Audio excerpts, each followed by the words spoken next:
Good evening, everyone. My name is Rosie May, and I'm the Director of Curatorial Affairs and Audience Engagement here at the Oklahoma City Museum of Art. I want to start by welcoming you to the preview of True Nature, Rodin and the Age of Impressionism from the Los Angeles County Museum of Art. We're thrilled to be hosting this exhibition and hope you enjoy walking through it as much as we've enjoyed over the past several months preparing for it. But tonight, I have the distinct pleasure of introducing our speaker, Dr. Matthew Palczynski. Dr. Palczynski has a master's degree in art history from Syracuse University and a PhD in art history from Temple University. He specializes in the art of the 20th and 21st century. He began his career working in museums and has been on staff at the Munson Williams Proctor Museum in Utica, New York, which, if you're ever in the area, do stop by that museum. It has an amazing collection of American art. He also worked for many years at the Philadelphia Museum of Art, where I learned today that he was part of the reinstallation team for the Rodin Museum there in Philly. He also worked at the Woodmere Art Museum just outside of Philadelphia. Currently, Dr. Palczynski is an independent art historian and consultant, and he teaches and lectures for Temple University, the University of Pennsylvania's Wharton School, the Barnes Foundation, and he works with corporations such as United Airlines and My Health Angel, to name a few. You can also find Matt serving as the lecturer on many Rhodes Scholar tours around the world, as well as catch one of his talks on Rhodes Scholar at home. And in October, Matt will be the onboard scholar on the Queen Mary II transatlantic crossing, in case anyone needs a tour for the fall. Now, full disclosure, Matt and I went to graduate school together at Temple University, where we met early on and bonded because Matt grew up in Utica, New York, which happens to be where my mother is from. And while we didn't have classes together because we have very different specializations, I have a distinct memory that we both taught art history survey classes at the nearby Drexel University one year. These classes were grueling from my perspective. We had more than 100 freshmen in each class, and while it was before smartphones, students still brought their laptops to class to take notes, which I later found meant that they were actually watching movies while I was talking. After my first few traumatic weeks there teaching, I ran into Matt, who consoled me over coffee and gave me a series of tips and tricks to manage and engage my students, which I still use today. Then I attended one of his lectures and sat in awe as he literally kept 100 students mesmerized by weaving a story that was an engaging and relatable story of art history. And I'm confident that he will do the same tonight. Please help me welcome Dr. Palczynski.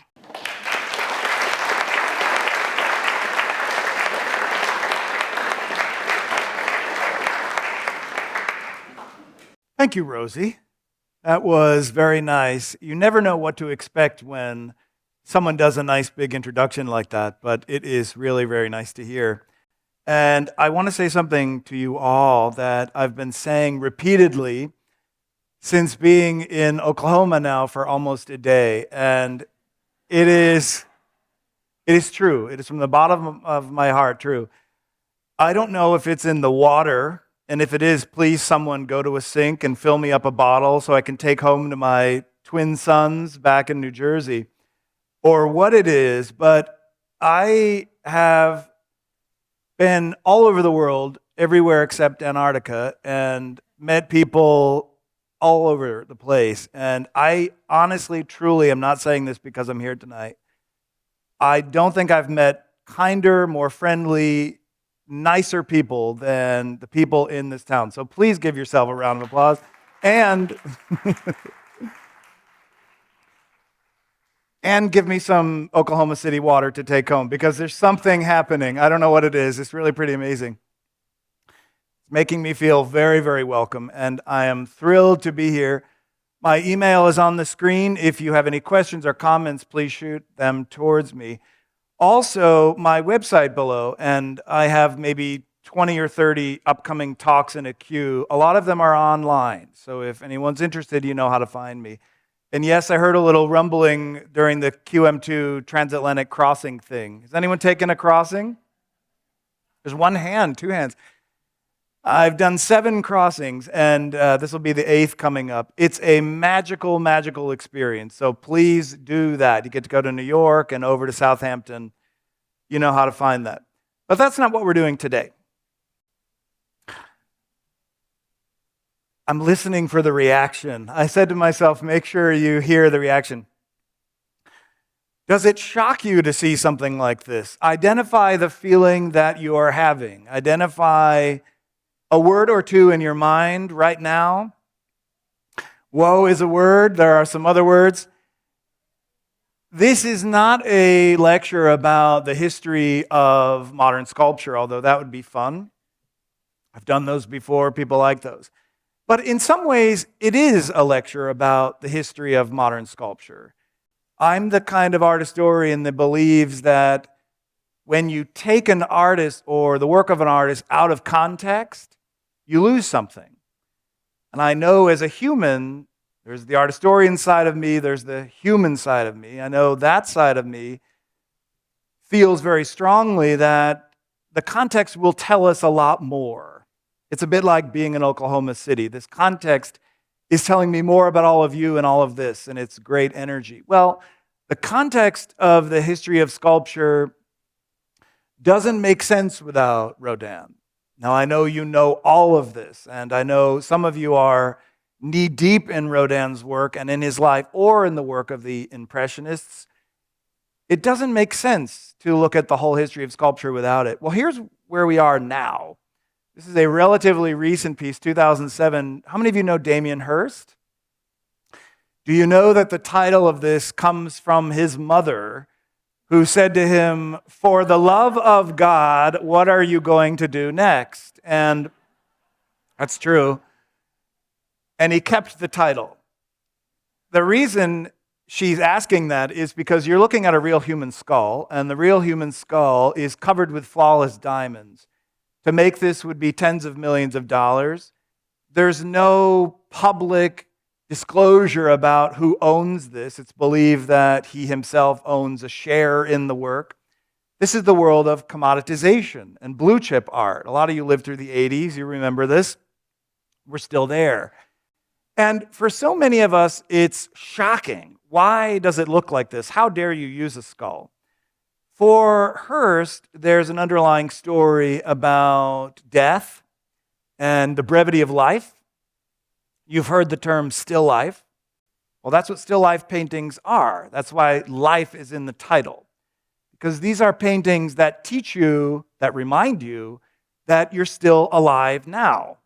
Whatever's happening, you are alive. Everybody in this room is alive.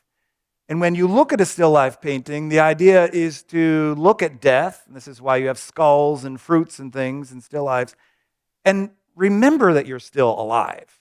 They're meditations on the brevity of life, if you will.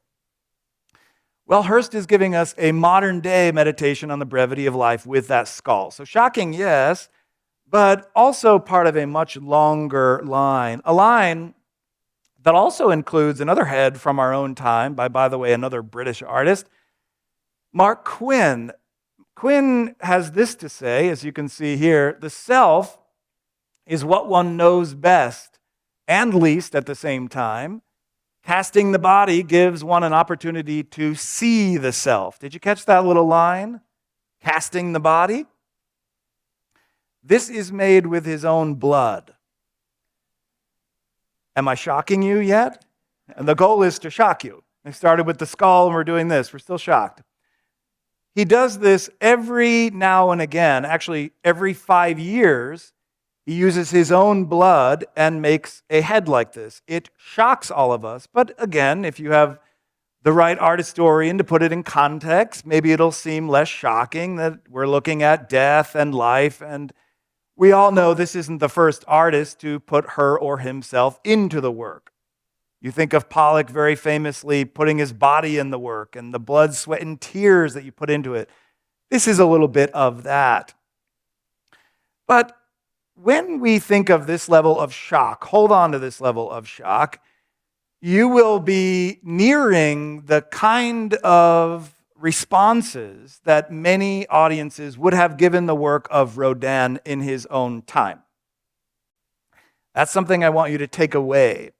It has gone from periphery to center. Indeed, all of modernism has gone from periphery to center. The avant-garde as a term is before the guard, a military term that means before we meet on the battlefield at noon and you will outnumber me, I should know what I'm up against. So the night before, you send out a few brave souls who may not come back, by the way, before the guard. Those are the people that are doing something different that could get decimated. They're out there in front casting a net. This is where avant-garde comes from. These are the artists who are daring to go way off into nowhere land, way off into the open sea. They may come back, they may not. But the avant-garde pushes the net further. Sometimes we're very shocked by the avant-garde. I know you are, and I know I am. It's okay, we all are. Sometimes you see some work and think, how on earth is this art? Who is buying this? Why am I paying for this? I'm seeing lots of heads nodding. That's good. We're a family for the next hour. We can all agree on that. That was Rodin in his own time. So what we're going to do tonight is to figure out why that is. How do you go from periphery to center? How do you go from someone who shocks people with your work to someone many years after your death that is admired? And what happens when you forget the context? Well, it's true, sculptors have studied the head and the body for millennia, and Rodin is very much a figure in his own time, like Mark Quinn would be in our time. Rodin says, the first piece of modeling I ever did determined all my future work. So this is a nice place to begin, to look at his career, to see how he ended up the figure that he is. It took him 8 months to make this work, submitted it to the Parisian Salon as his debut sculpture. Do you all know the term salon? Give me your hands if you've heard it. That was the official system in France. You needed to do that. There were no art galleries on the corner. You had to have the government sanction your work. And the government didn't like to sanction work that they didn't like.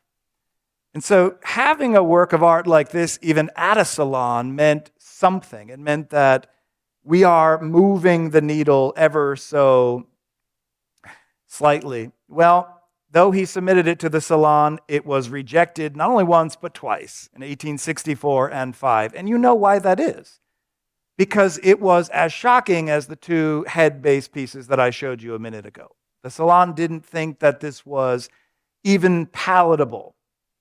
Why is that?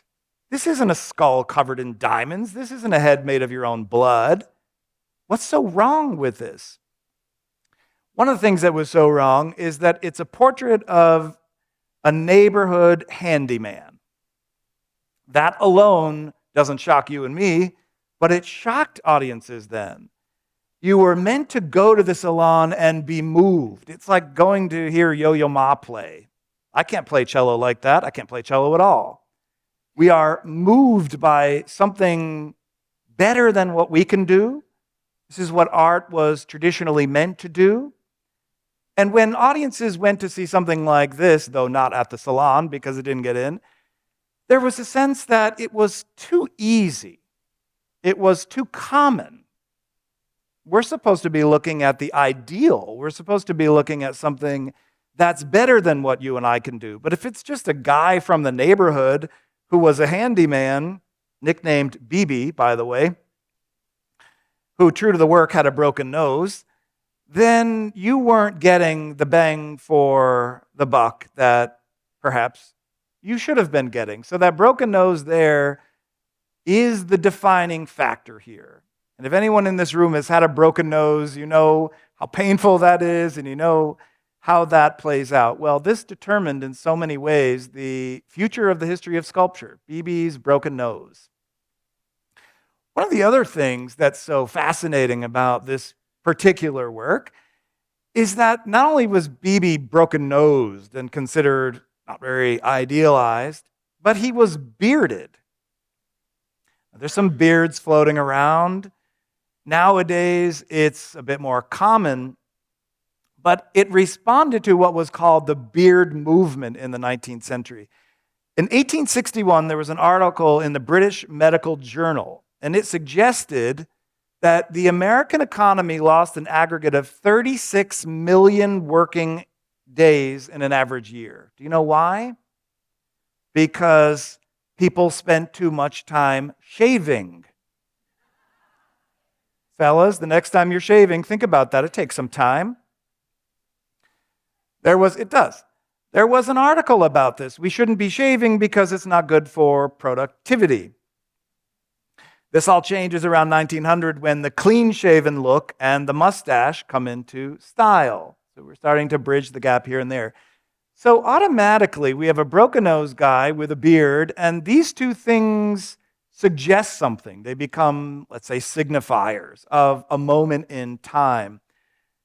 A moment in time that had to deal with the beard. Now, maybe you know that in antiquity, obviously Marcus Aurelius was bearded. Beards were symbols of virility. So you'd want to be an emperor with a beard. It would suggest something about you, a certain masculinity, a certain prowess. Marcus Aurelius would rather be writing. I'm sure many of you have read his Meditations. If you haven't, go home, buy it today. It's one of the great books that ever has been written. But when Rodin was thinking about this figure, he was conjuring all of these other things. Some handyman from the neighborhood who is worthy to be a subject of a work of art, or the meaning behind a beard. In antiquity, only clean-shaven people would be seen during mourning. So there are lots of little hidden features of all of this. Rodin was thinking about antiquity in this way, and he was thinking about what constituted vulgarity. The vulgar, he says, readily imagine that what they consider ugly in existence is not fit subject for the artist. It's a great error on their part, he says. What is commonly called ugliness in nature can in art become full of great beauty. Don't you believe that? We don't always need to look for beauty in art. If we do only look for beauty in art, then you're going to skip over a lot of the avant-garde because it's not designed to be over the mantle. It's not designed to be in the nursery of your children. It might not be designed for public taste. But we want the scientists and the engineers and the cosmologists to throw their net as far forward as we can. We want to be as theoretical as we can in life. We want the medical practitioners to be thinking way farther afield from where we are now with cancer drugs. That's how we get new cancer drugs. And so we have this question of how do we move art so much forward if this notion of beauty still remains? And in the 19th century, guided by the Salon in Paris, it remained. It had to be ideal, it had to be beautiful, it had to be all the things that it was. Until someone comes along and says, but what if? But what if we were to do something differently? And so when you see the exhibition, when you see Rodin for the rest of your days, you'll think of this. He is Rodin because he dared to do something differently. Of course, the broken nose in Rodin's mind was part BB from the neighborhood and also a nod to the great Il Divino. Il Divino is Michelangelo, the divine one. He made things that were so good, he was beyond the rest of us. That's where the nickname comes from. And as you know, he walked around town with plaster dust coming out of him, Michelangelo. He smelled terribly. He pulled the boots off and skin came off with them. This was in contrast to the great Leonardo, who by every account, and I mean every account you read, was tall and gorgeous and blue-eyed and handsome. Anyone who met the man, Leonardo, came home and said, I met someone today, and he was beautiful and handsome. Literally everyone he met had this to say about him. Not Michelangelo.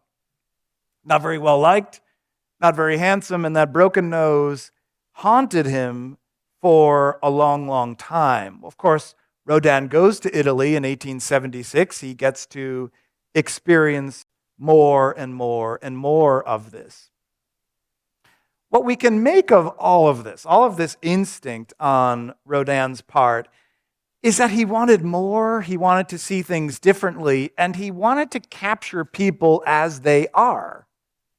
Not the idealized version of themselves, but as they are. Not all of us looking beautiful tonight, and you all do. This is a very good-looking crowd, by the way. Well-dressed, well-fed, you all look good. Again, maybe it's the water, I don't know. But this is not what Rodin wanted. He wanted to see the real, the moment before bed, the moment first thing in the morning. That's what he was interested in. And this notion of capturing people as they are at their worst, capturing likenesses of people when they don't realize they're being watched. This is what Rodin wanted. And in so many ways, it put him in line with the avant-garde artists of his generation that came later to be known as the Impressionists. And one of those is, of course, Degas. At the right, it's hard to make sense of any of this unless you remember that our two friends in the Degas are on absinthe. Y'all know what absinthe is? Okay, so they've had some. And they are at a cafe. You can see it sitting in front of them, wherever they are in their mind. They're not really present there. And they don't realize that we, many years later, are watching them. And they didn't realize Degas was watching them. But Degas makes a special point of cropping the painting in such a way that we can see that these figures are being watched. You see at the bottom left all this table business? We're sitting at the table next door. In fact, most of the real estate in this painting is that table that suggests we're there watching. It's not the two figures being watched. It's a painting about the act of watching someone. This is about voyeurism. And this is about capturing people as they are, broken nose, on absinthe or not. And this is very much endemic of the era, especially because of photography. You ever take your viewfinder, your imaginary viewfinder, and you look around with your camera or with your phone and you crop reality? You do that square. You see what you want to see. Well, scholars would say at the right that the spontaneity of all of this, the composition, is because of photography, and in many ways, that's true.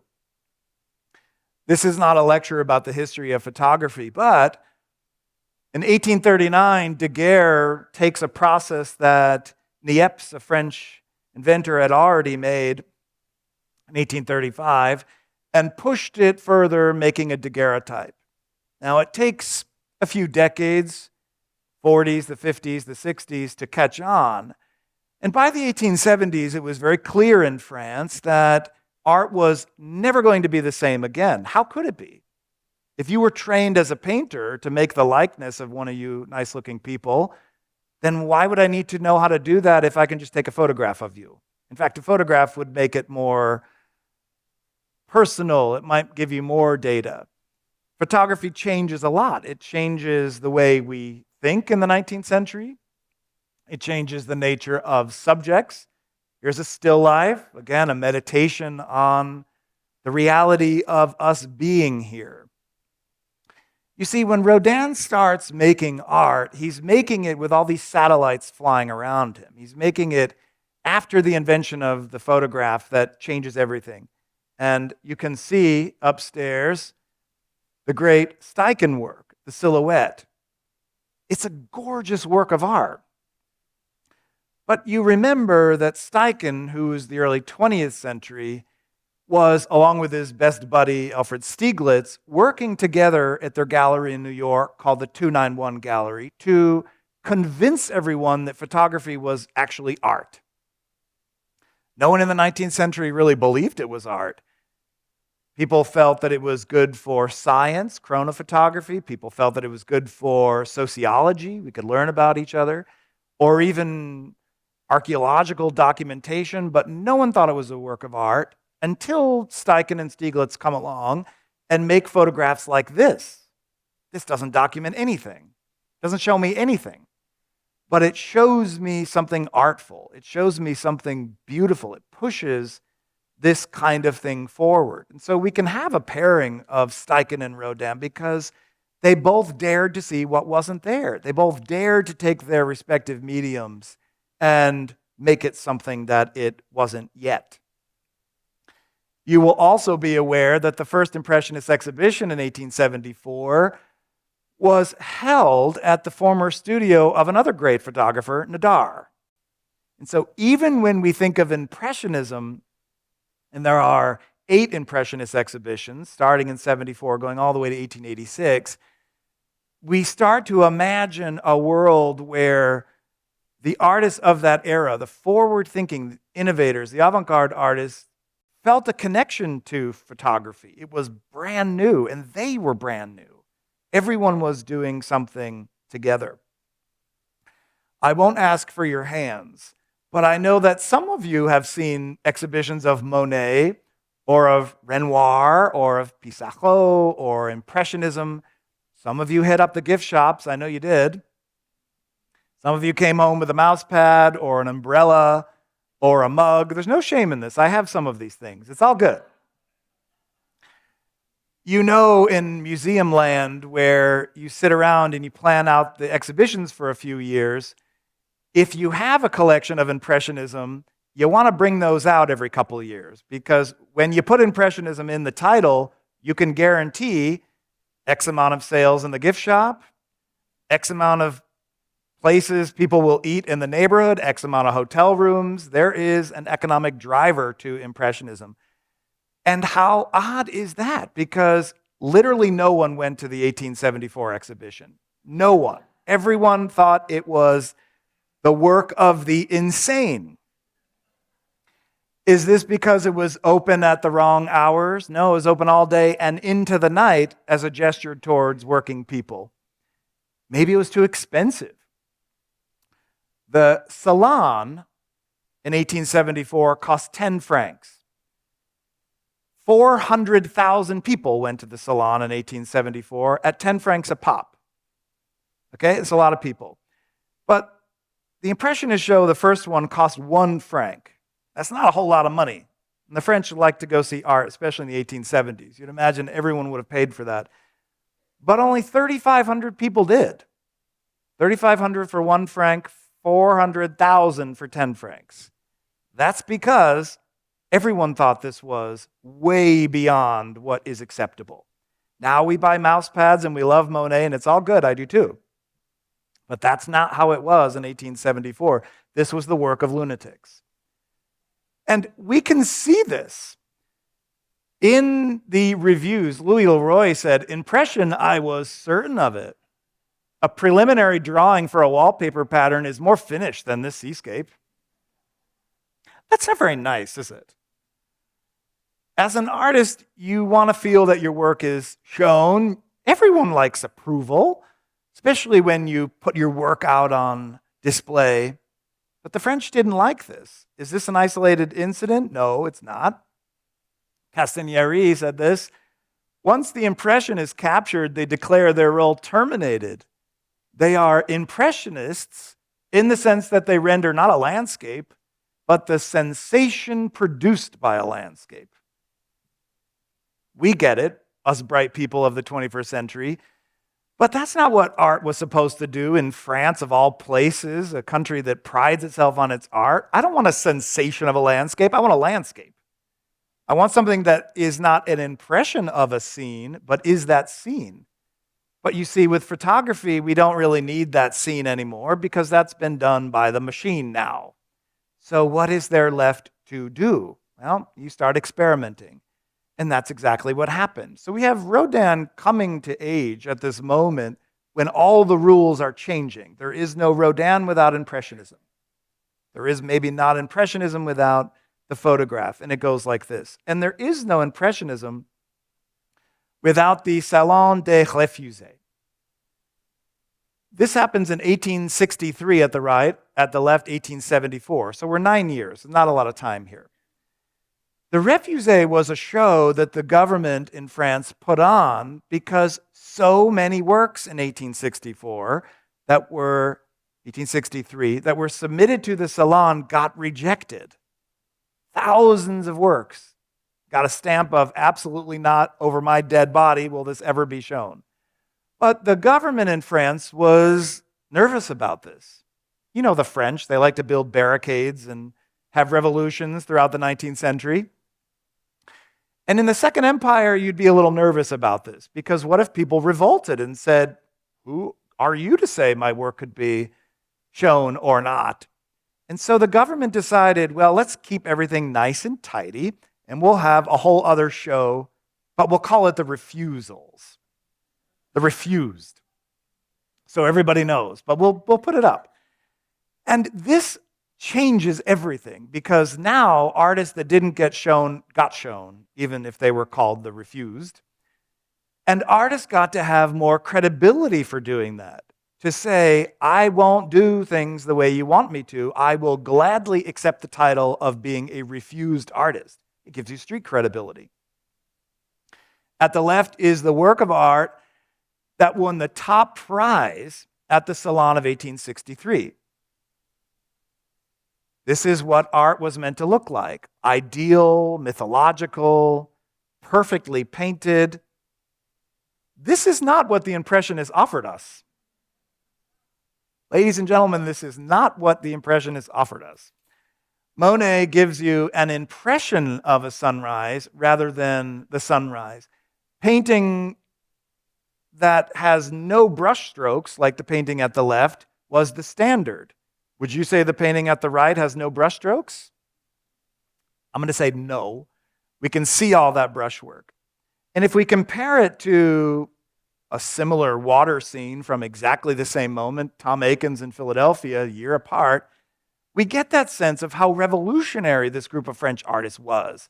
At the left, Aikens is making math diagrams and drawings and pins and lines to make all this work. This is not what Monet is doing. Monet is, like all the Impressionists, attempting to capture a fleeting moment. I'm outside in a park and something strikes me and it's so beautiful that I want to render it. But if I try to go home and render it at my studio, it might get lost in translation. It might be too far removed from the actual event that it's different now. Less spontaneity. And so Monet paints then and there. He takes the paint tube outside to capture that immediate moment. And sure, it ends up looking sketchy like this. And we have people like Turner to thank for this kind of art that is more about the act of its making than what you see on the canvas. It's like an arena for artists to play, to paint. What does this have to do with Rodin? Rodin did not become the sculptor that he was without this kind of a rethink, without this kind of new art where you don't have to make a painting with brushwork that disappears. You don't have to make a sculpture where all of the surface texture disappears. Now, don't go upstairs and run your hand on every one of those Rodins and say that I told you to do it. Do not do that. Boys and girls, don't. But there is one place where you can do that lovely hand. Put your hand on there. Feel the texture. Feel the difference. That is a sculpted version of the Impressionist technique that we see Monet and Pissarro and others put together at the first Impressionist exhibition. Rodin, the Age of Bronze, the early surviving life-size sculpture from him. Again, there are a few ways to think about this. On the one hand, in the scholarship, there's this idea of a figure awakening, not just in the morning or after a nap, but really realizing something, a eureka moment, a light bulb, a consciousness, a religious epiphany, a spiritual epiphany. And we see some of that here. But to have that lofty goal, you wouldn't expect Rodin to actually look at a real person, in this case, a Belgian soldier that he modeled the body on, because it's supposed to be ideal. It can't be Bibi with the broken nose. It can't be Auguste Knight, the Belgian soldier, because it feels too crass. It feels too much like our world. Remember, we want Yo-Yo Ma to play the cello because we can't. We don't want it to be in our world because it's too close for comfort. But Rodin dared to do that. And when he did, there are lots of people around to say, well, you're cheating. This is too close to home, you're cheating. It looks too much like real people, feels too much like real people to make it art. But Rodin says, and we as people who view this now, we know exactly what's happening here. He's moving the line of sculpture forward. And that line of sculpture, especially in the Western sense of the idealized nude, the standing contrapposto, classical Greco-Roman nude, that goes all the way back. It goes back to Polykleitos. This is a Roman copy. That's why we get that awkward little plinth between the wrist and the body, because marble will break. This used to be in bronze where it didn't break, but the Romans like to copy everything Greek, and so we have this nice Roman copy. This is the standard, and for years, the doryphorus is the way a sculpture should operate. Sculptor should operate, even down to the height. The ratio of 1:7 is all over the spear bearer. The head is 1 to the ratio of 7 in the body, 7 heads tall. This is because the ancient Greeks felt that there were 7 celestial bodies above us that they could see with the naked eye. The sun, you can see, the moon, but then you can also see Mercury, Venus, Mars, Jupiter, and Saturn. There are 7 of those. This is, by the way, where we get the 7 days of the week, Sunday, Moon Day, and so on, down to Saturn Day. This was all of the universe coming together in a body, down to that ratio of 1:7. And you wouldn't mess with this, would you? It's a cosmic harmony. And you weren't meant to mess with it throughout history until Rodin comes along, and he does mess with it a little. And he messes with it a little by looking at someone like the great Il Divino again. The dying slave has all the accoutrements of the Polykleitos, the idealism, the celestial reality, the body that's better than we have. The reason we like beauty is because it's not who we are. That's the goal of this kind of art, to make something better than we are. You see the similarities here? Nod with me if this makes sense, right? It's a copy in a way, nodding back to the great Il Divino. Well, this isn't the only place we can see this. Rodin was so enamored by Michelangelo that, of course, he not only goes to Italy in 1876, but he accepts the commission for the entrance doors to the Decorative Art Museum in Paris, which was never made, by the way, with Michelangelo in mind. Have you ever seen The Last Judgment? Show me where you are if you've seen this in person. Shout out a word, one word. Breathtaking. What's another one? Censorship. Okay, good. What else? Fierce. It's a big work. The Sistine Chapel is small. It's a big work and a little space. It's a lot happening in one little space. There's a lot around you. There's a lot above you. This is later Michelangelo, who's older now, who's terrified about salvation. He writes about this all the time. He doesn't know what will happen when he goes to the pearly gates, as he believes he will, and he's reckoning with all of this in The Last Judgment. This has nothing to do with the Vatican. This has everything to do with Michelangelo, personally. In fact, he even puts himself in there, and I'll show you that in a minute. But all of this swirling of the figures, where at the bottom left of the Michelangelo, the body is resurrected. All those bodies are given new bodies because you don't want a body of a corpse. You want a brand new, nice-looking body. Everyone gets a new body. And you go up to Jesus at the center. You are judged. You can see one hand left, one hand right. Left hand is bad. My poor left-handed son has to deal with this. But for a long, long time, left was bad. and you are damned down to the bottom right, down into hell. Well, all of this is what Rodin is doing when he's thinking of gates of hell. 180 figures, this mélange of figures, this symphony, or better yet, this sound effect of all these figures, screaming, writhing, moving in this synesthetic overture. There's more Renaissance here, obviously. The phrase that accompanies the gates of hell, abandon hope, all ye who enter here, which, by the way, is not a good phrase to put on a doorway. Don't put that over your front door. Abandon hope, all of you who come into my house. You don't want to do that. You want to make people feel comfortable. But this is the first section of Dante's Inferno, hell, the Divine Comedy, the early 1300s, an allegory of Christian afterlife. This is also in Rodin's mind as he makes the gates of hell. Let's round out the triumvirate of the Renaissance, Ghiberti.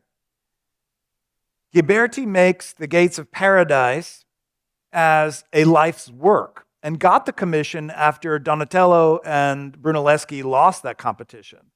Well, they both fled out of Firenze, out of Florence when they dared not win. They go to Rome. Brunelleschi studies the Pantheon and comes up with the engineering for the Duomo in Florence, so he turned out okay. Donatello starts with his buddy Brunelleschi digging up all the ancient Roman sculptures, which, if they weren't ground down for fertilizer, as they were buried. And he starts sketching all of those idealized nudes that no one had cared about for 1,000 years because they were pagan, so he turned out okay too.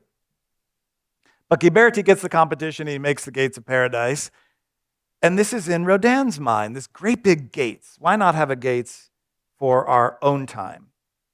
The project is so big that there are offshoots here, there, and everywhere.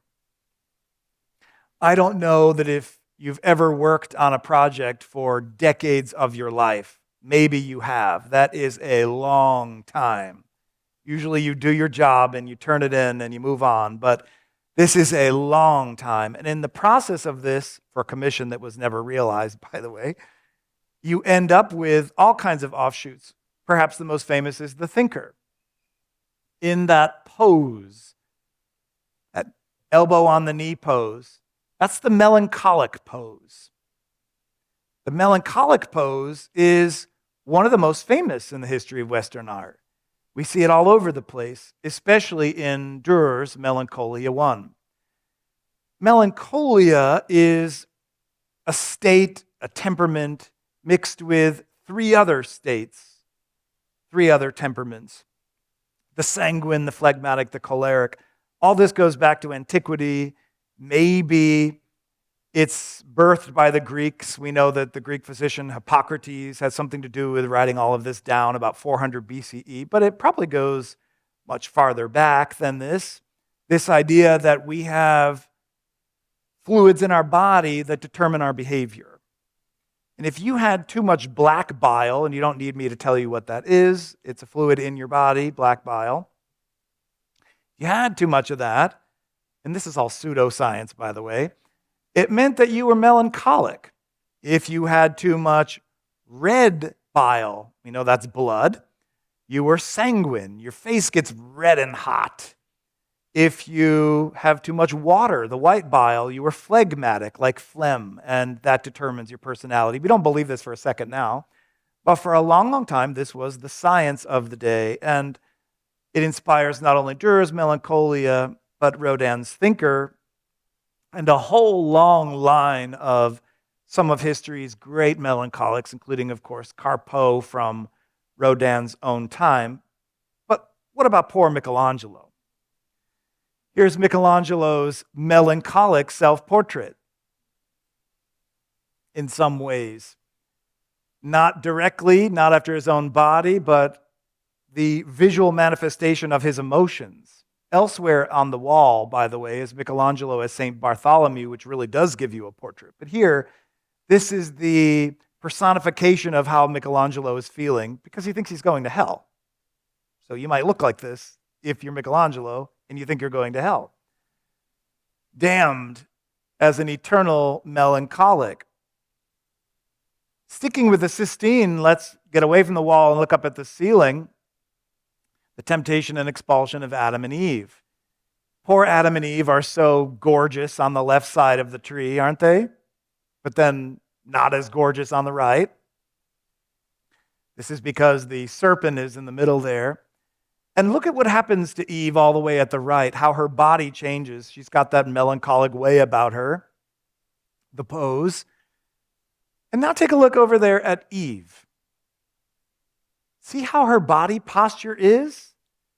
This is not the ideal. This is not what audiences were expecting when they saw the work of a sculptor in the late 19th century in France. They expected Polykleitos or maybe Ildovino's version of him, but not her. Look at how emotional she is. Look at how sad she is, how human she is. You see, because she's so human, it's too close to us and therefore not good enough. When it's too close to us, it feels like our own lives. And if it feels like our own lives, then it's not Yo-Yo Ma playing cello better than we can. And so all of this was a shock. And actually, because this is Eve, it raises a lot of questions for scholars about Rodin's relationship to women. And there's a lot in the books on Rodin, as I know a lot of you have read them, about his relationship with women. And some have suggested that his older sister Maria, who history has told us dominated him, according to the great biographer Ruth Butler. And as we believe the history, if we do, we see Rodin having this long line of complicated relationships with women, from his sister to his relationships. We can see some of that playing out here. But what we don't see is the Birth of Venus that won the Golden Prize, purchased by the emperor, by the way. It's nice to be the emperor. When you can go into the salon and take what you want, well, of course, you're going to buy what won the top prize. This is how audiences expected women to be pictured. They called this, at the right, a licked surface. Licked because it was coated in varnish. Because before the salon opened, the day before, which by the way is called Varnishing Day, artists would run around putting one more coat of varnish on the painting so that none of us in this room could see the brushwork. The varnish would hide all that. So we have a licked varnish surface that shows nothing of the hand of the artist. In fact, no one questions why she's laying on water. Obviously, the mythological narrative would suggest that, but when you look at her, it all makes sense. No one questions why she doesn't have body hair. It just is believed. This is what audiences expected, not what Rodin gives you with Eve. Not this human tortured soul who is analogous to the figure of Eve. This is more a page out of Rodin's own life. Eve is Rodin's way of showing his audiences that he's aware of the history, that he's aware of the mythology, that he's aware of Michelangelo, and so on. But it's also showing us a glimpse into his world. There is Rose Buret, the seamstress he begins to live with in 1864. They have a son together. This is one of the figures in his life. They are lifelong companions. They marry late in life in 1917, right at the end. Some of you know these stories. And then, of course, there's Camille Claudel. They met in 1883 while he's still with Rose Buret. The relationship is stormy. Butler, again, the great biographer of Rodin, says that she tyrannized him too. This is a little bit of a theme for her, by the way. Strong women tyrannizing Rodin, but take it for what it is. He gives us something of himself. And sometimes he gives you even more of himself, like the passion that he has with these women, like the love that he has. And speaking of love, what's more famous than the kiss? This is Henri Grébert's copy of it. A passionate love affair, figures coming together. The original made for the gates of hell, but replaced with another couple. These two are interwoven. This is a page out of his own life, his own relationship with Camille Claudel, and it was controversial. A bronze version of the kiss was exhibited in Chicago in 1893 at the World's Fair, but was viewed only with special permission. Remember that skull at the beginning? You see where I'm going with this. Remember the bloodhead? This is what we think of the avant-garde now, but this, in 1893, my friends, needed special permission. This was the skull of the day. Some of this is because it was openly erotic. Some of this was because of this theme of forbidden love. And of course, the theme of forbidden love we can see in the great Ang at the right. This is immortalized in the Divine Comedy. Francesca falls in love with Paolo, the handsome brother of her husband. This is her husband, Giovanni, through an arranged marriage. So someone brings out the handsome brother. There's two brothers. One's good looking, one's not. Of course, you bring out the handsome brother to marry off your daughter, and then at the last minute you switch it so that you marry off the non-handsome boy. This isn't going to work, is it? You had your heart set on the handsome one. Well, all of this plays out here. You see the guy in the background? You know who that is, which brother that is. The non-handsome one. Giovanni murders both of them because he's not happy about this. This theme of forbidden love is probably Rodin with Camille Claudel, forbidden because he's with Rose Buret. Long history of a lot of this stuff. And it's a theme that we see taken up again and again and again, this theme of love. One of the great stories of the history of Western art, certainly the history of sculpture, is the story of how Brancusi, we call him Brancusi, but in Romania, Brancusi, how he left Romania on foot and walked to Paris. Don't believe that for a New York minute. It didn't happen. There's no way that happened. But he gets to Paris and he works with Rodin, and he takes up some of those themes. Love, bodies interwoven, now are even more interwoven. See how close these two are at the right?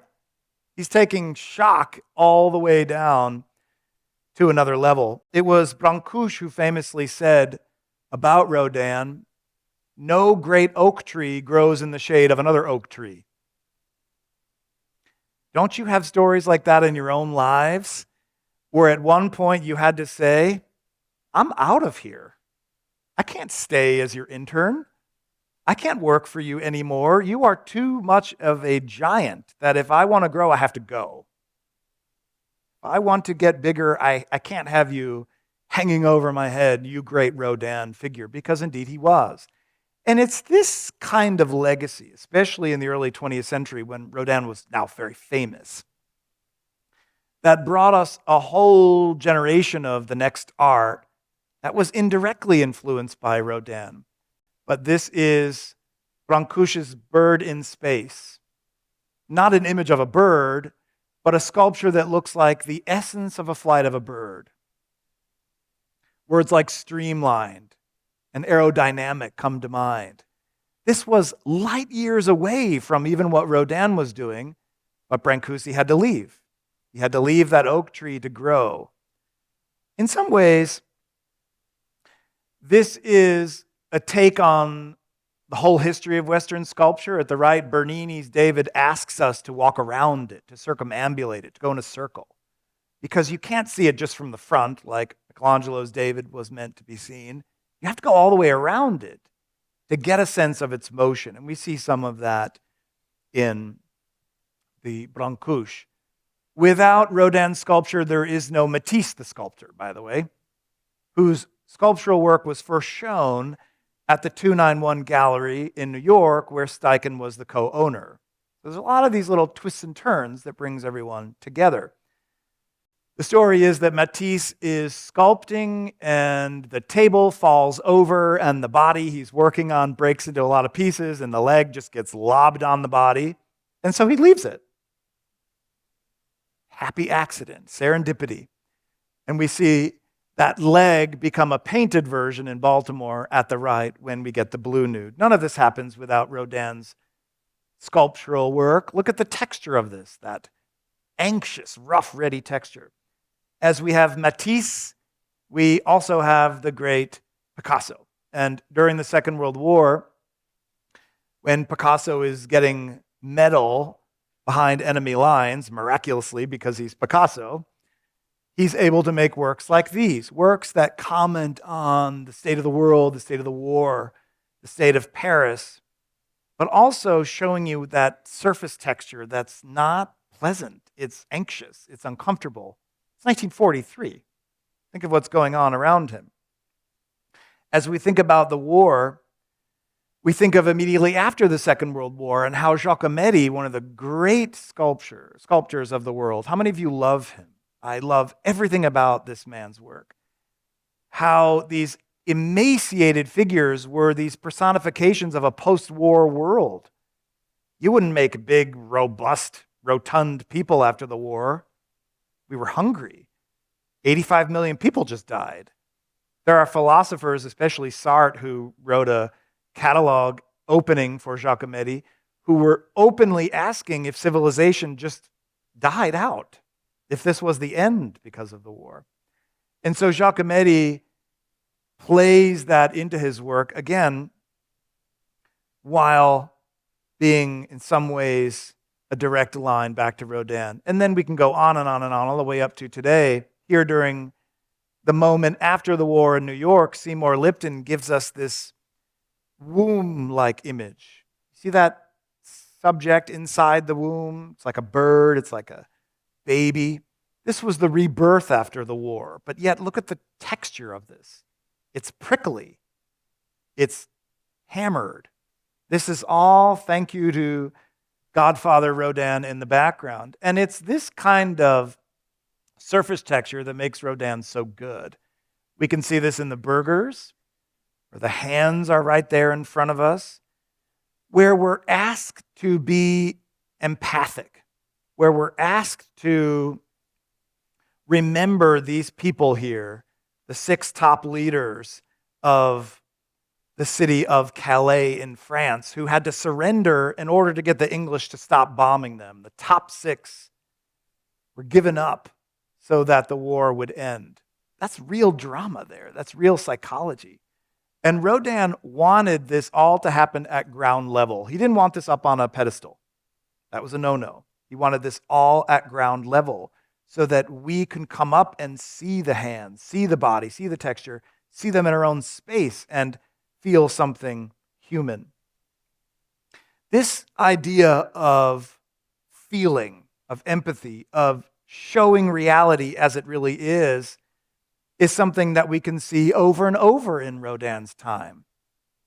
Who cared about peasants in art before the late 19th century? Really no one. No one wanted paintings of peasants. Why would art buyers want to hang a peasant over a mantle? You wouldn't want to do that. You wouldn't want to be reminded of the peasantry.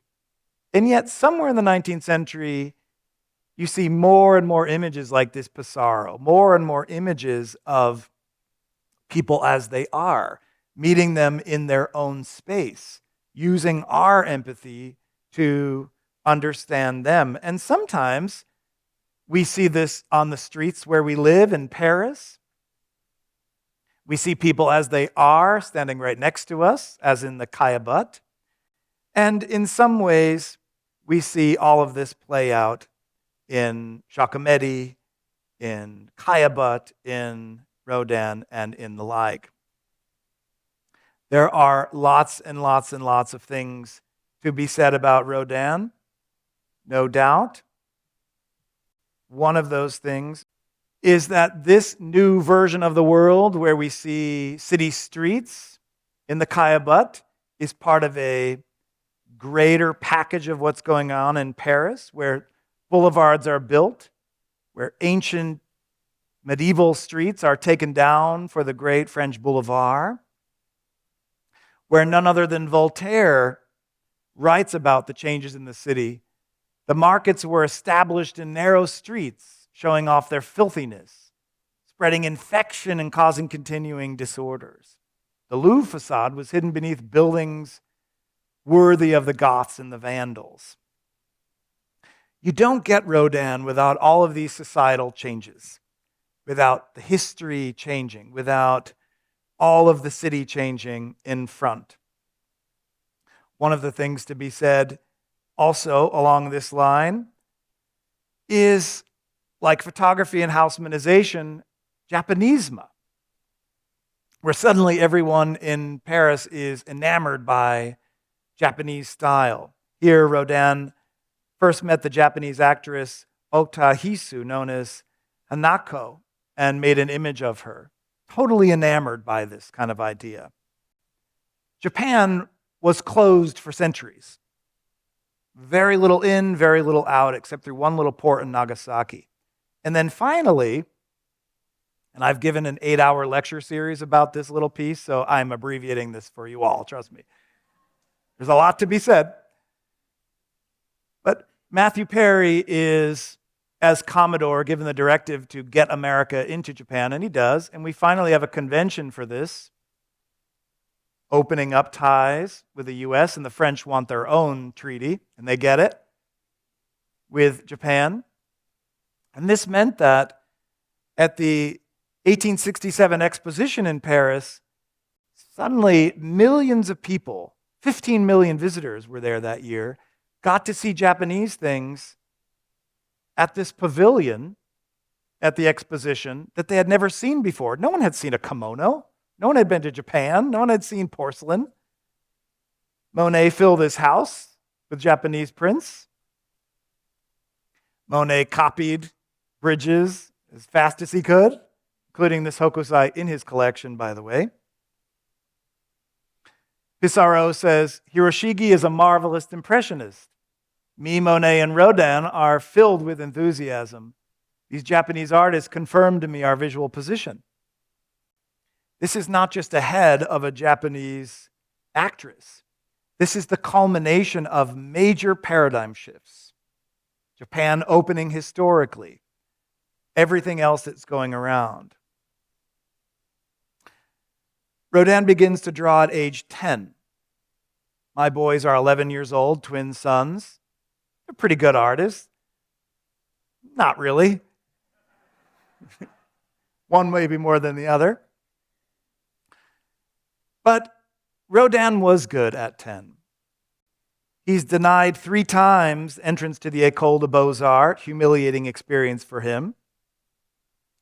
At some point is the recipient of an honorary doctorate from Oxford. This is a legacy right here, and I'm not trying to get all Hamilton on this, but this is a legacy. What is a legacy? This is a legacy, where you can go from point A to point B, given everything that you've heard.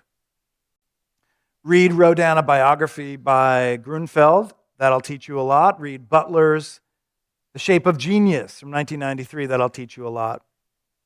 It'll tell you that when he died in 1917, he was one of the most famous living artists in the world. He set up a whole new road for subsequent sculptors. Matisse, Picasso, Giacometti, Lipton, on and on and on to the present day as we began. It's the kind of legacy that you'd want to have as an artist. And I'm thrilled to be here to tell you about that. I'm so delighted to see that show upstairs. And I'm so happy to see all of you giving of your time. None of you are sleeping, so thank you. It's really nice. And of your brain power for this. Thank you so much. It's really an honor to be here.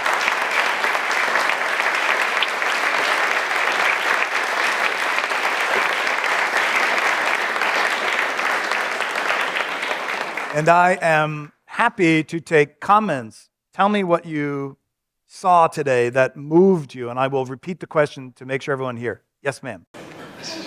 I noticed that he died in 1917, that the number of his works weren't cast until 1925.